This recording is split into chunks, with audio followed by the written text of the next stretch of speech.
Hey, I wanted to start this course out by addressing shame.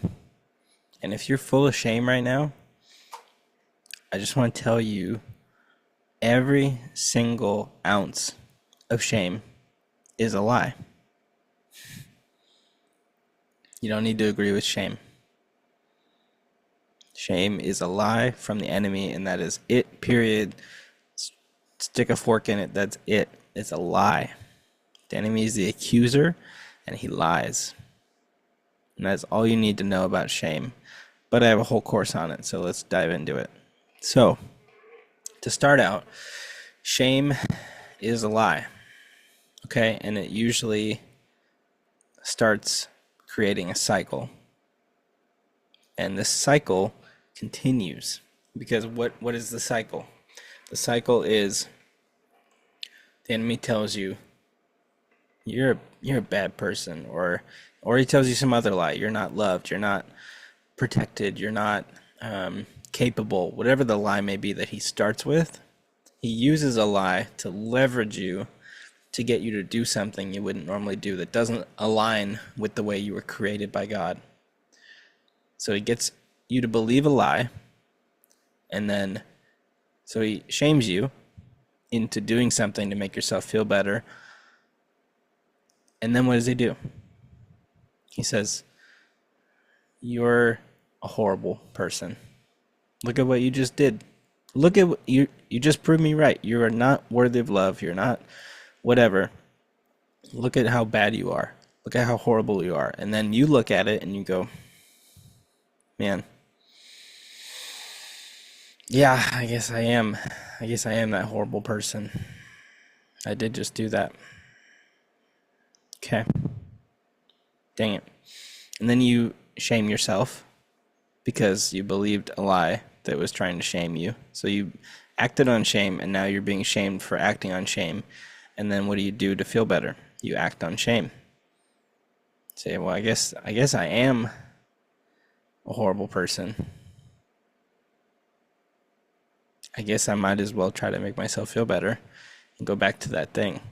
And it just creates a cycle. And the thing is, you prove the enemy more and more true every time you fall into it. That's why it feels like you're getting farther and farther away from God. You're not.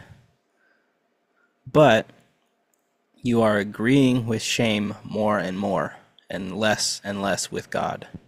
He's right there waiting for you to turn around and believe what he says again. But you're agreeing with the enemy more and more. And the farther you agree with the enemy, the farther God is going to feel. Doesn't mean he's far away. Doesn't mean he's harder to get back to or he's less attainable. It means you've agreed with the enemy increasingly. So how does that happen? The enemy tells you, you're not loved. Look at that girl. She didn't go on a date with you. She told you no. Okay. I guess I'll never get a girlfriend. I guess I should just go home and watch porn because I'm never going to have a wife to have sex with anyway. Shame. Shame for who you are right now. You're self-rejecting. You're agreeing with that lie that you're never going to find anybody, that you're not worthy. All those things. Then you go act on it and watch porn because you think that's all you deserve based on the lie you're operating under. And then the enemy says, see, you're never going to be worthy of love. You're never going to be somebody's husband and do a good job at it because you're so addicted. You love porn so much, you filthy little pig. He's the filthy pig, the enemy, not you. You acted on a lie because you're agreeing with him because you don't even know that he's lying to you. All it takes to break shame is disagreement. Disagree with the shame. You have got to get this in your heart, not just in your mind, but deep in your heart. And it took months and months and months, realistically years, for me to really get this. I don't believe it has to take that long, but I'm saying it's a process and it takes work. It takes effort to make yourself believe something more. Disagree with the shame. When you mess up, if you mess up, don't take it as just further proof of how bad I am. Look that mistake in the face and say, you're not identifying me today. This is not who I am. This is who I am. I'm righteous. I'm seated with Christ already in heavenly places. I am fully righteous in Christ. He imputed all of his righteousness into me. I am fully, completely loved right now. And I'm like, what Jesus thinks about me is what he thinks about God. Because Jesus stepped in my place. And I get to step in his now. That's who I am, you lying shame. Not today. You have to disagree with the shame until you start agreeing with God's perspective more.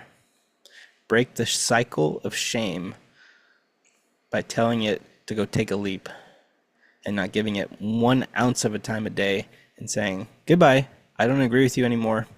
Like, I don't like what I just did, but it doesn't, I forgot who I am. I forgot how I was created to be, and I acted outside of that.